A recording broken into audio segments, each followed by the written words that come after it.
Bonjour, dans cette vidéo je vais vous montrer comment télécharger le serveur web J2E Apache Tomcat et comment l'intégrer dans NetBeans. On va essayer de voir comment l'ajouter dans les services, comment l'arrêter, le démarrer, comment déployer un site web. Pour cela je vais tout d'abord télécharger le serveur web Tomcat. Donc, je vais faire download Apache Tomcat. Je vais rentrer sur le site officiel tomcatapache.org. Puis là, dans la partie download, je vais par exemple télécharger la version 9. Donc pour la partie 9, je vais essayer de télécharger la version compressée. Donc la version pour moi 64 bits zip. Donc une fois que le fichier est téléchargé, donc je vais essayer de le décompresser. Bon, quelque part. Pour moi, je vais juste le télécharger, le décompresser sur le bureau. Voilà, une fois, donc je vais vérifier mon fichier, il est là. Voilà, donc je vais essayer de l'intégrer maintenant dans NetBeans. Donc pour ça, je vais aller dans Service. Et là, j'ai la partie serveur, je vais faire Add Server. Donc, je vais choisir le type de mon serveur, donc c'est Apache Tomcat, puis je vais faire Next. Voilà, donc ici, il me demande d'activer Web J2E, je vais faire Download Activated. Peut-être si vous recevez ça, ça veut dire que c'est pas encore téléchargé le plugin J2E. Donc ici, on va le télécharger, on va l'installer pour la première fois.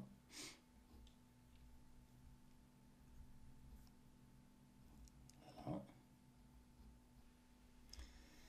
Maintenant, je vais essayer de parcourir l'emplacement où j'ai décompressé le fichier, de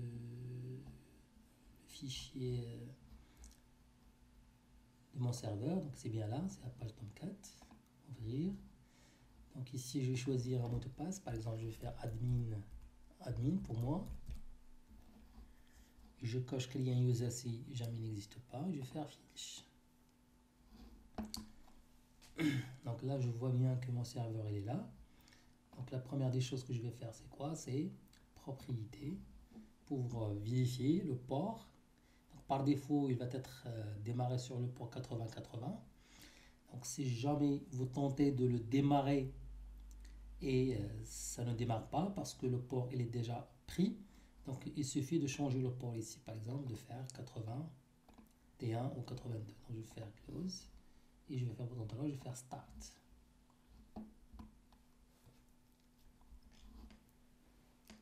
Donc ici dans la console, je vais voir le log.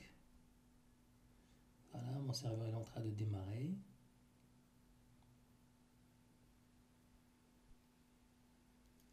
Voilà, en principe, donc le serveur a bien démarré ici. Ici, il me demande le mot de passe administrateur, admin, je vais faire admin. Voilà.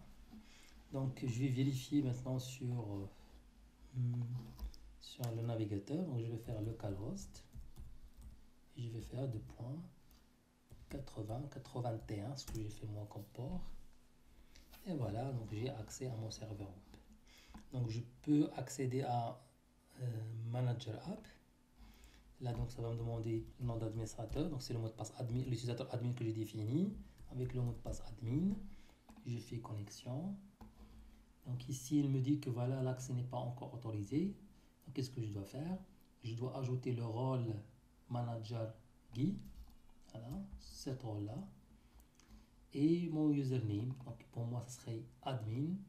Et le mot de passe admin. Et je lui donne le rôle manager Guy.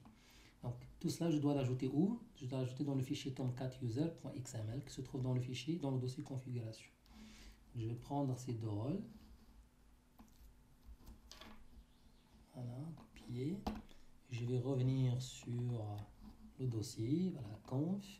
Vous avez ici Tomcat Users. Je fais éditer. Et voilà. Donc normalement, je vais copier ça ici. CTRL V. Voilà. Donc admin, je l'ai déjà. Je vais juste ajouter le rôle. Manager copie, CTRL-C, ici, virgule, CTRL-V. Je vais supprimer cette ligne. Donc j'ai défini le rôle. Je fais CTRL-S pour sauvegarder. Et puis je vais revenir et redémarrer mon serveur. Je vais faire Restart. Je vais redémarrer le serveur avant de retester.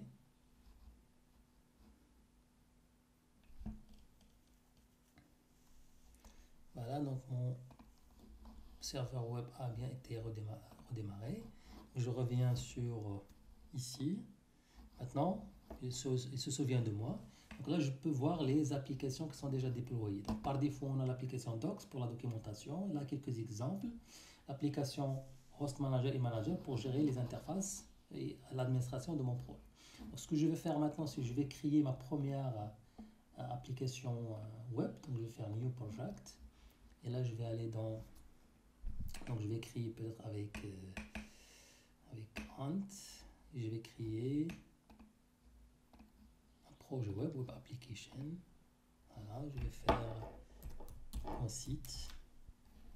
Je vais faire next. Donc dans le serveur Apache Tomcat, c'est le seul que j'ai déjà. Donc next. Donc j'ai pas besoin de framework. Je vais faire finish. Donc je vais créer juste un site web vite avec au moins une page HTML. Voilà, donc dans mon projet, voilà, donc j'ai ma première page.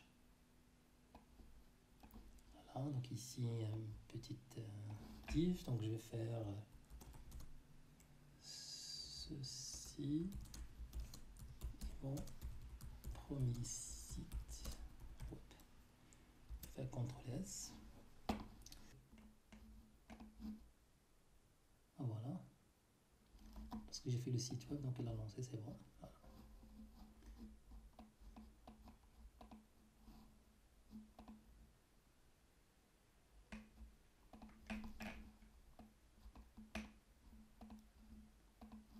Sinon, donc je peux changer, donc je vais changer avec option. Là, je vais faire Chrome. Donc mon site run. Voilà, il me lance Chrome. C'est la page index qui est lancée. Si je serveur, voilà, mon site, il est là. Toi qui est exécuté. Donc si je rafraîchis cette page-là, je trouve que mon site, il est là. Donc, il est démarré. Son état, il est démarré. Donc, il est accessible.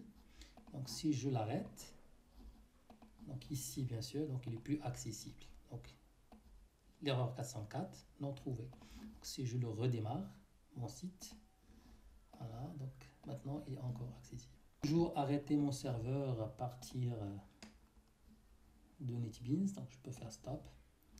Comme ça, le serveur n'est plus accessible. Donc, si j'actualise, la ressource n'est plus trouvée. Voilà. Donc, c'est tout pour ce tuto.